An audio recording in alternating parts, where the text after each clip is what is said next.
Naku po guys, ito na naman. Grabe, tuloy na po ang proyekto na to, yung Bataan Cavite Interlink Bridge, kung saan meron po itong 32.1 kilometers po. Tapos, yung pass-through vessel niya po is 900 meters. Okay? Tapos, itong bridge na to guys, may lighting features siya. Tapos, yung dating 5 hours na biyahe from Manila to Bataan or Bataan to Manila is 5 hours. Ngayon po, dahil sa bridge na to, 30 minutes na lang po yung biyahe. Tapos may budget po ito na 3.6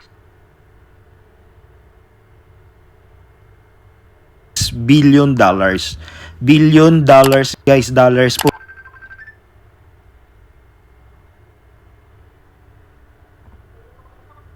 Hindi po peso. Inauguration, planning, budget, lahat guys sa design from previous administration kay Pangulong Duterte po.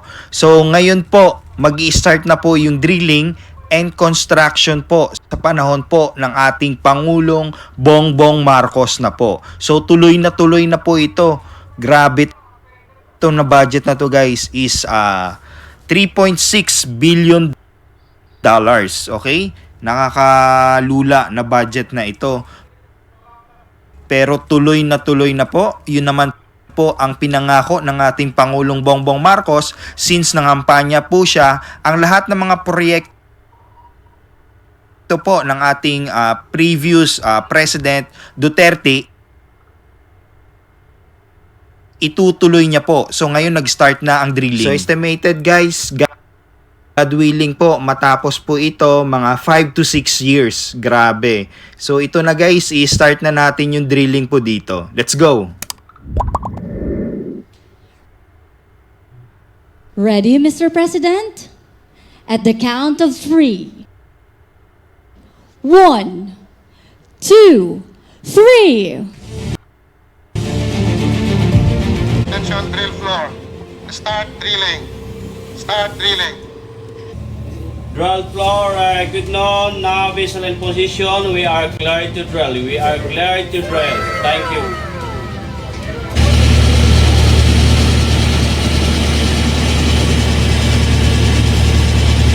That we will have to constantly commit to achieving, which are of course the great benefits that Filipinos will enjoy. From Central Luzon to Calabarzon, Bataan to Cavite, these are two provinces that currently have more than 5 hours worth of driving between them. With the BCIB, it's projected that that 5 hours trip will now become as quick as 30 minutes, reducing by as much as 86%.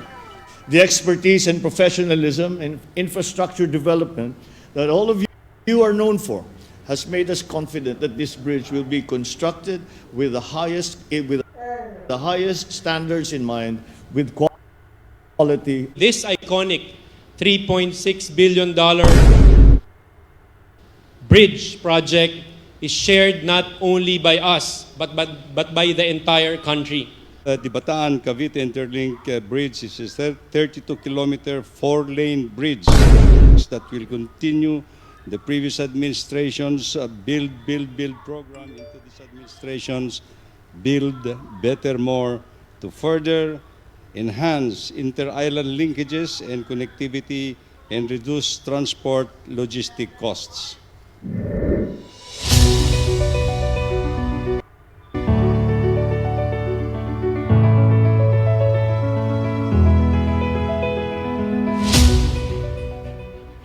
The Bataan Interlink Bridge project will transform the infrastructure landscape of the Philippines.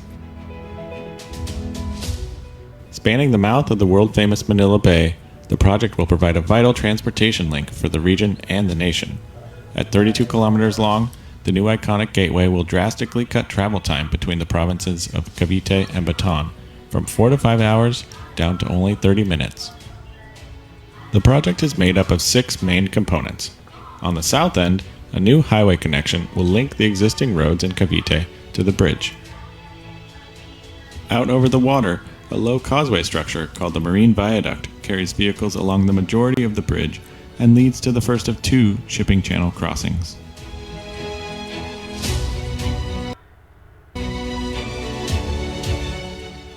The South Channel Crossing is an iconic cable stay bridge structure with one of the longest cable stay spans in the world.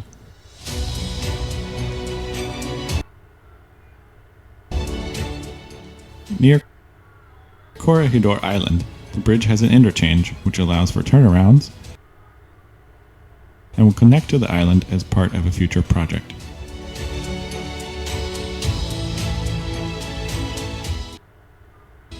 The North Channel Crossing spans over the second shipping channel.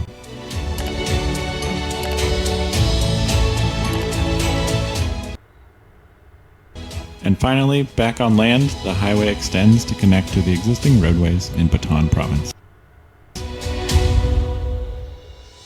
South Channel Crossing is one of the longest in the world with a clear main span of 900 meters, which allows the largest shipping and cruise vessels to pass underneath. For this cable-supported segment of the project, the roadway structure changes from concrete box girders of the marine viaducts to lighter steel boxes tied together with cross struts.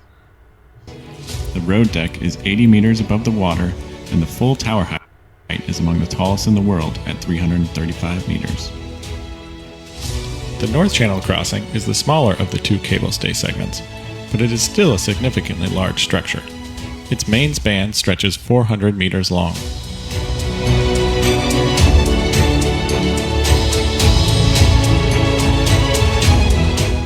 Due to its differing proportions from the South Channel, the roadway deck this time is a frame system comprised of steel girders and floor beams. The deck is lifted 47 meters above the water, and the full tower height is 181 meters tall. After completion of the feasibility report in 2019, the project began detailed engineering design in 2020. And with the cooperation and coordination of many government agencies, this final design phase will conclude in 2022 or early 2023. 4 to 5 years of construction will follow, bringing with it at least 3,000 new jobs, and the possible opening date for the bridge is late 2027 or early 2028.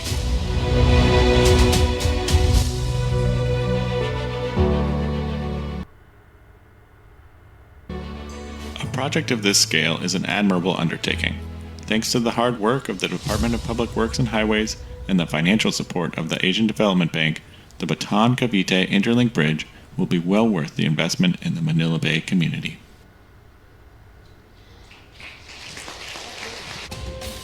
Ladies and gentlemen, the President of the Republic of the Philippines, His Excellency Ferdinand R. Marcos Jr.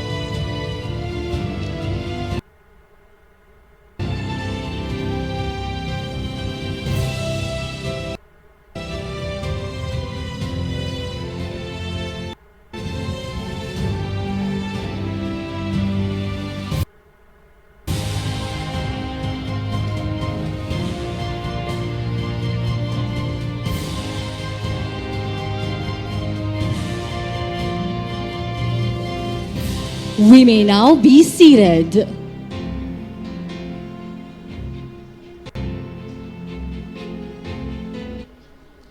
Good morning and welcome to the Bataan Cavite Interlink Bridge or BBM milestone ceremony.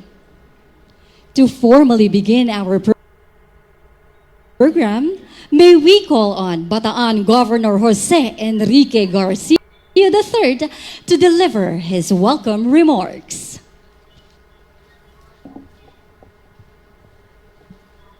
Good morning, a pleasant noon to each and everyone, to our esteemed guests, partners, especially to His Excellency, our President, Ferdinand Bongbong Marcos Jr., who has graced us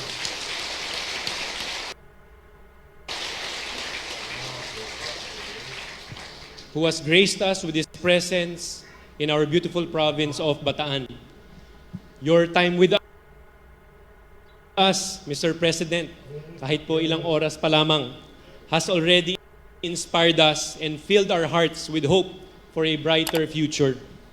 We are truly honored to share this momentous occasion with you as we gather to celebrate this game-changer project that promises to revolutionize the landscape of Bataan and Cavite. It is with immense gratitude that I, on behalf of all Bataeños, express our appreciation for the unwavering support that you, Mr. President, all our partners, both in the government and private sector, have shown us. We remain committed in the pursuit of our nation's continued economic growth. As we eagerly await the completed detailed engineering design of the bridge, the excitement only grows stronger with today's ceremonial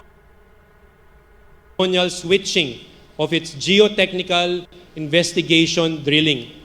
This milestone signifies our collective dream. The Bataan-Cavite Interlink Bridge, or BCIB, is coming closer to fruition. The optimism surrounding this iconic $3.6 billion bridge project is shared not only by us, but by the entire country. The BCIB will bring a much-needed solution to Metro Manila's traffic woes, reducing travel time from southern Luzon to central Luzon from a staggering 5 hours to a mere 45 minutes. This impressive feat will be achieved without the need to traverse the congested EDSA and North Luzon Expressway. With its impressive 32-kilometer length, the BCIB will hold the distinction of being one of the longest bridges outside of China, as it connects airports and industrial hubs around Manila Bay.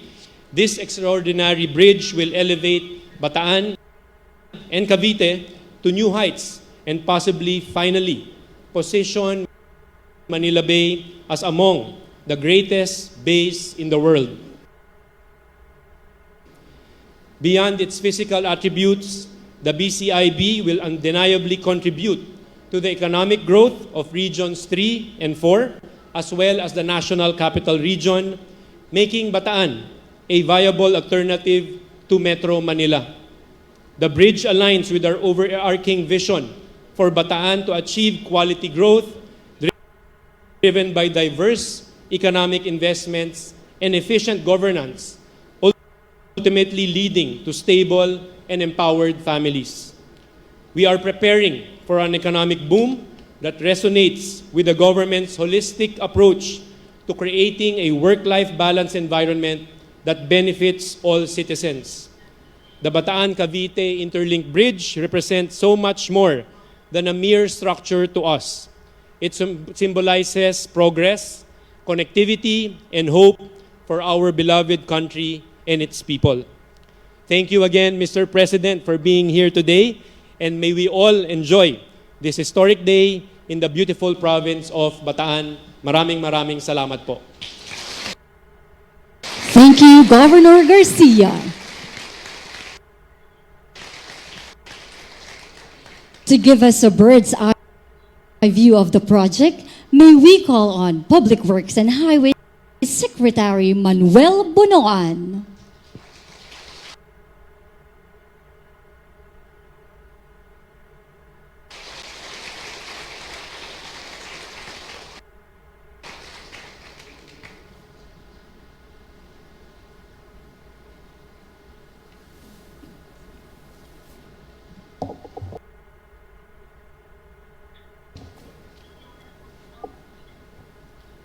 Your Excellency President Ferdinand R. Marcos Jr.,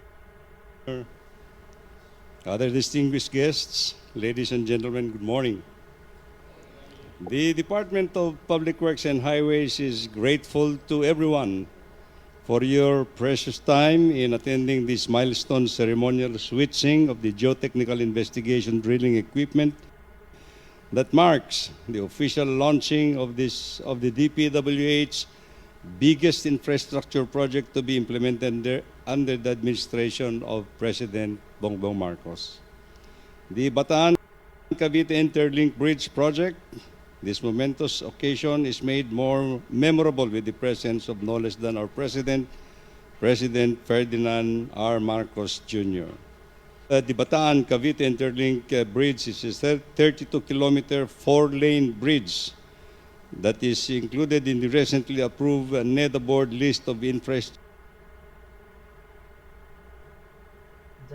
flagship projects that will continue the previous administration's Build program into this administration's Build Better More to further enhance inter-island linkages and connectivity and reduce transport logistic costs. By directly connecting the two busiest provinces of Bataan and Cavite,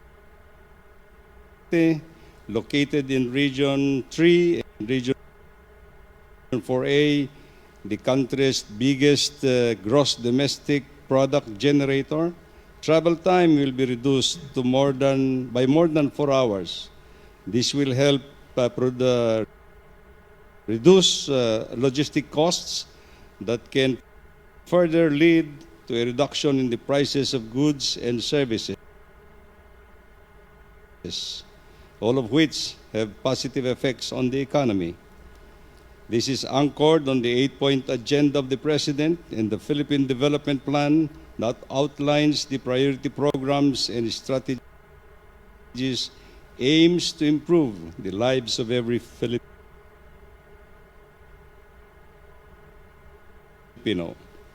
The feasibility study of the Bataan Cavite Interlink Bridge started sometime in 2018 and will not only link Bataan and Cavite but also is the traffic congestion in Metro Manila's busiest gateways in South Luzon Expressway and the North Luzon Expressway. The DPWH, together with the experts from joint venture of TY Lin International, Pyongyang Engineering Consultants, Renarde and DCCD Engineering Corporation, are presently working on the final detailed engineering design that will ensure proper mitigating measures that are in place to address the social and ecological concerns as the bridge will cross over Manila Bay. The detailed engineering design would also address environmental and security issues, among others. We thank the Asian Development Bank for supporting the project, funding the feasibility study, and detailed engineering design for this very important flagship project. Without without preempting in the Asian Development Bank, the loan negotiations for this civil works construction is expected to commence in the third quarter of 2023. DPWH targets to start the 5-year construction during the first semester of 2024. The bridge project will be divided into 7 contract packages to accelerate completion. Once this bridge is completed, travel time between Bataan and Cavite will be reduced from the current 5.5 hours to just about 45 minutes, as the good governor said, saving more than 4 hours in travel time and benefiting thousands of commuters. Thank you, Mr. President, for trusting DPWH to build the biggest flagship project that will definitely help boost the country's economic recovery post-pandemic, thereby improving the lives of every Filipino. Maraming salamat po, mabuhay tayong lahat.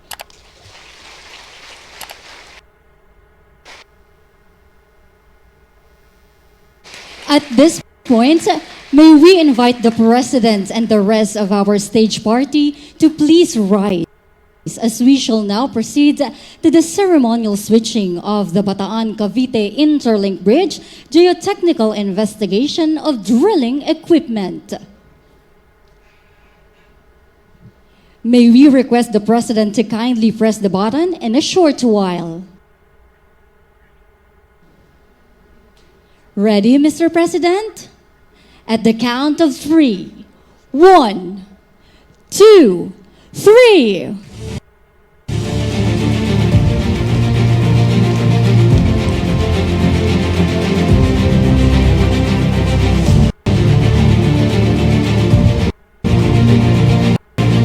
Attention drill floor. Start drilling. Start drilling. Drill floor, good noon. Now visual in position. We are clear to drill. We are clear to drill. Thank you.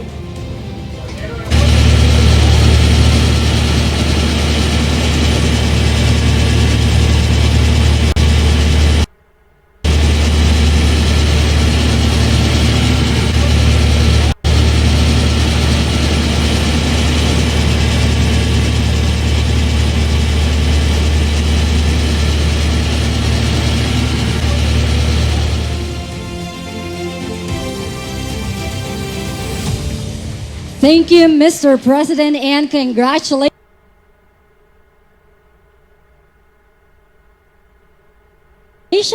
to the Department of Public Works and Highways.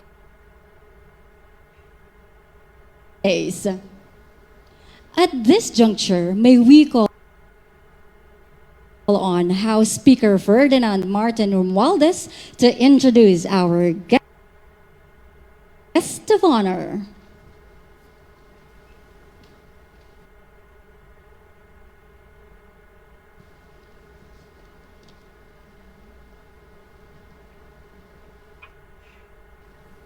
Ladies and gentlemen, the President of the Republic of the Philippines, His Excellency Ferdinand R. Marcos Jr.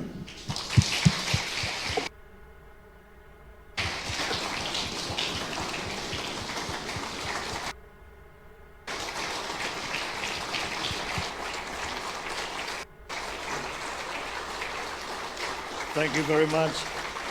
Thank you very much, Speaker Martin Romualdez. Please take your seats. The head agency for this extremely forward-looking program that we are seeing today, Secretary Manny Bunuan of the Department of Public Works and Highways.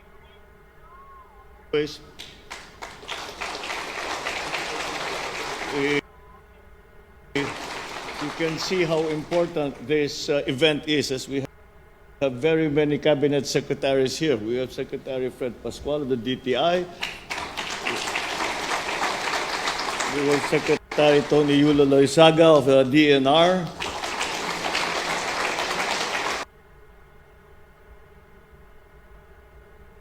And looking over her possible potential future tourist sites is here Secretary Cristina Frasco of the Department of Tourism. The Secretary for Transportation, Secretary Jimmy Bautista.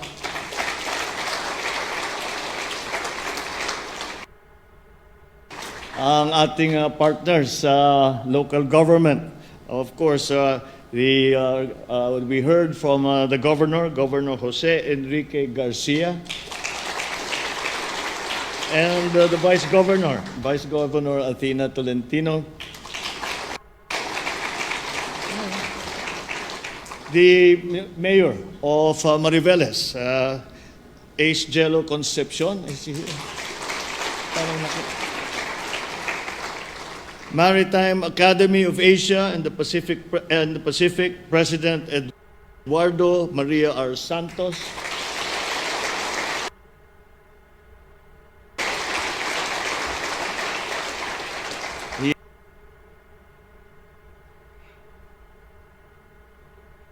He took us to the simulator before we came here. And they simulated a short cruise under the bridge, which was very realistic and quite impressive that you have this capability, which is going to be which of course is very important for the proper training of our seafarers. There was only a slight point of concern dahil habang umaandar yung barko, may lumulubog na barko doon sa tabi. Sabi ko, siguro kasama yan sa search and rescue na training nila.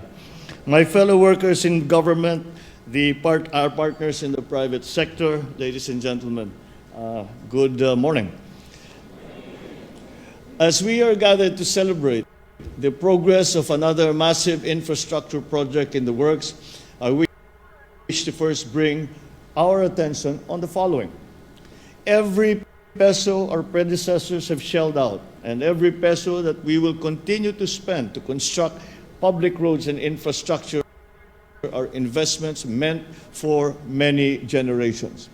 There are two sides to that statement, and that when you talk about infrastructure, it takes the planning from the very beginning, from detailed engineering, feasibility studies, etc., etc. It takes maybe about 10, 12 years for you to do all of that if you do it well. However, what sometimes people do not remember is that whatever you build now, you will have to live with for, on average, 80 years. So you must look very far forward and not just think this will be good for the next 5 years. Because as we have seen, the infrastructure does not disappear in 5 years unless we have lots of funding and pwedeng gibain kahit bago pa, pwedeng gibain para makapagpatayo ng mas maganda. But that's not necessarily the case. And so projects such as these, and that is why even the extra minutes that we spend on them are results of decisions made years, even decades ago. And they have been caused by many different elements, not least of which is the progress that the two provinces at either end of this bridge, Cavite and Bataan, have developed so rapidly and so well. So every day that we leave our houses to pursue our careers, our passions, and our irresponsibilities, we traverse the paths constructed by the dreams and resolve of those who have come before us. Therefore, since we know firsthand the benefits and the rippling effects that come when massive visions for the country turn into reality, it is, of course, our responsibility to keep aspiring and persevering for bigger victories for our people. The reason for our gathering here today, the Bataan-Cavite Interlink Bridge, is truly a monumental undertaking of a scale not seen before in our country. So coming here, marking the milestones related to it thus far, is an opportune time to remember the past and dedicate the present to the resilience and the fruition of this project. Let me extend my deepest gratitude as well to TY Lin International, who have been have been our partner in this project. Kyunghwa Engineering Consultants Limited, Renardet and the Renardet DCD and DCCD Engineering Corporation. As without your efforts, we would not have come to this point in fulfilling this program. The expertise and professionalism in infrastructure development that all of you are known for has made us confident that this bridge will be constructed with the highest standards in mind, with quality and within the planned time frame. Let me also, of course, express our continuing gratitude to the Asian Development Bank and the Asian Infrastructure Investment Bank for committing to finance the BCIB project from its inception to its construction in the foreseeable future. For many years, you have played an active part in the development of my country, not only economic, but even in the social sector. And you have advanced our infrastructure systems, and it is always exciting to see that these partnerships can produce such fruit after as long as we are cooperating together. If this bridge is any indication of what comes next, then I should not be the only one who looks forward to the future with great optimism. One does not need to be well-versed in construction and engineering to realize the magnitude of this endeavor. Imagine the complexity of the design. Well, most of you do not have to. You actually were involved in the complexity of design. And that design that is needed to accommodate the length of the BCIB and the depth of the Manila Bay where it will be constructed. It is an enormously difficult and complex plan that we will have to constantly commit to achieving, which are, of course, the great benefits that Filipinos will enjoy. From Central Luzon to Calabarzon, Bataan to Cavite, these are two provinces that currently have more than 5 hours worth of driving between them. With the BCIB, it's projected that that 5 hours trip will now become as quick as 30 minutes, reducing by as much as 86%. And we're reducing it to maybe 45 minutes of travel. That will be an incredible feat when it happens, and would significantly help in decongesting Metro Manila, as motorists will be able to travel without passing through the metropolis. It will also help in bringing prices down for goods and services, as the transport and logistics cost will decrease, thereby generating immense savings all around. And facing the challenges, it was prescient that we continued with this project until we got to this point, and I am sure until it is finished. It is prescient because at that time we did not think of supply chain problems that now that we have, and this kind of improved connectivity is the perfect solution to that. So new opportunities will likewise be open to Bataan and Cavite and their surrounding provinces because of the easier access that will be made available. It is also impressive to think about how this project will support the development of seaports in the said provinces, making them potential international shipping gateways for the country. Again, it always feels good to look forward to the promise of better days ahead. However, it is the now that we focus on. It is today and all the succeeding days of work ahead of us that should receive our dedication and attention, so we will attain the vision of a well-connected and fully thriving country.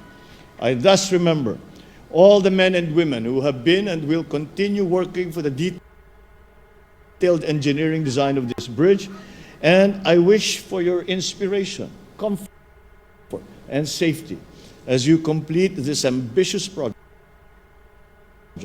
especially on the days you will have to carry out your work amidst unfavorable climate conditions and other difficult forces that will be impacting upon you. In a few years' time, All your efforts and sacrifice will translate to the construction of this extremely important infrastructure, something that will be known across the archipelago and across the world, where the rewards of which will be felt by people in their daily lives. Having said all this, let me call once again on the officials and employees of the DPWH, as well as all the consultants, to remain committed to finishing this project on schedule. Do your best always to ensure that civil works for this bridge will commence by October this year. Do your best also to deliver what we have proposed so that our people and their localities may live out the picture we have painted as our goal as soon as possible.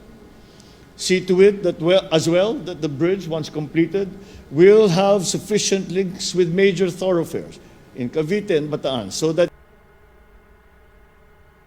it will truly be a facilitator of interconnectivity and linkages among our people and our provinces. I believe that the kind of infrastructure that this country requires are those that come from a profound and genuine understanding of the needs of our people. As such, I assure you, we will remain committed to developing a highly interconnected network of transport that will serve as a backbone and a strong driving force for our rapid, inclusive, and sustainable growth. In recognition of all the achievements of our country that has led us to pursue projects like this, and in anticipation of all the breakthroughs that are yet to come, I enjoin everyone to support and take ownership of all that we are doing for our beloved country. Once again, congratulations to one and all. Thank you very much for your time, your sacrifice, your skill, your industry, and your dedication. Mabuhay kayong lahat. Maraming salamat po at maganda pong tanghali sa inyo. Thank you, Mr. President.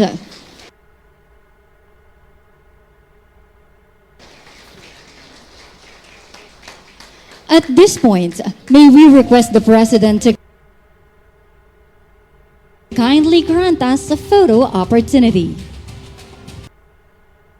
First, may we call on stage the members of the Cabinet and dignitaries.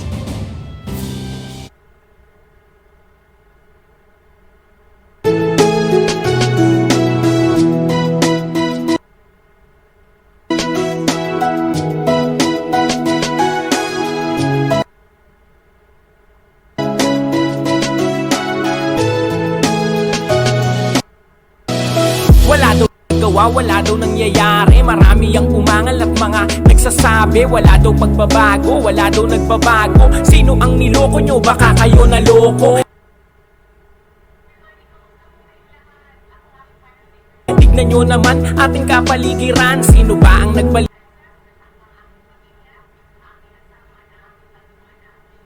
ng walang kabuluhan? Maluwag na ang daanan, hindi na ganun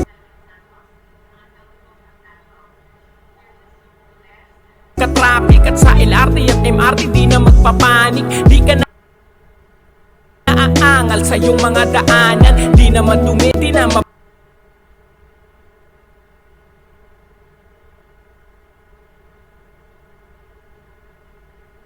baho ang lansangan. Tapos sasabihin nyo na walang nagawa.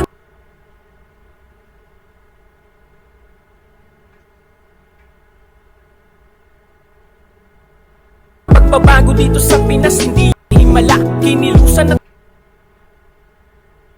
inaksyonan ng ating Pangulo. Binigyan leksyon ng mga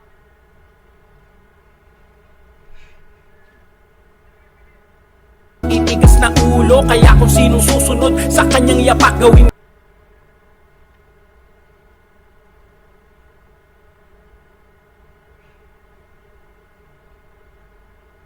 maayos ang lahat upang tuluyang umunlad. Sino ba ang merong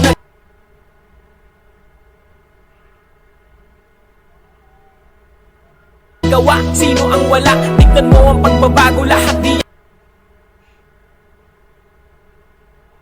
yan himala. Totoo ang nakikita, tinupad niya ang pangako. Yung mga proyektong laki na ng pagbabago, kaya pasasalamat ang lagi mong banggitin. Kung walang katulad niya, walang gantong tatanawin. Ginawang maayos ang lahat para sa ating bayan, upang maging maayos sa ating bayang sinilang.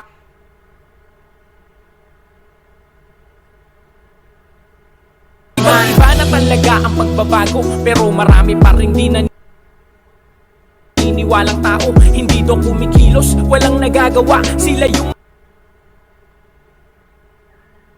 mga tao, nangawa lang nangawa. Tignan nyo naman kasi ang pagbabago ng Maynila. Ibang-iba na yung dating tambakan ng basura. Dinadagsanan ng tao at pinupuntahan ang Manila Bay. Grabe na ang kapaligiran, malinaw na ang tubig na dating maitim. Maliwanag na ang dating daanang madilim. Nagtaasan, nag-usali at naggagandahan sa pagbabago ng Pinas na di mo inasahan. Buti may mga vlogger na sa ating nagbabalita kung anong pagbabago't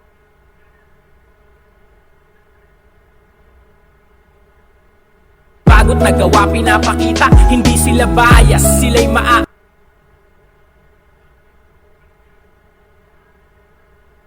asahan. Pinapakita ang ganda ng bayang sinilangan.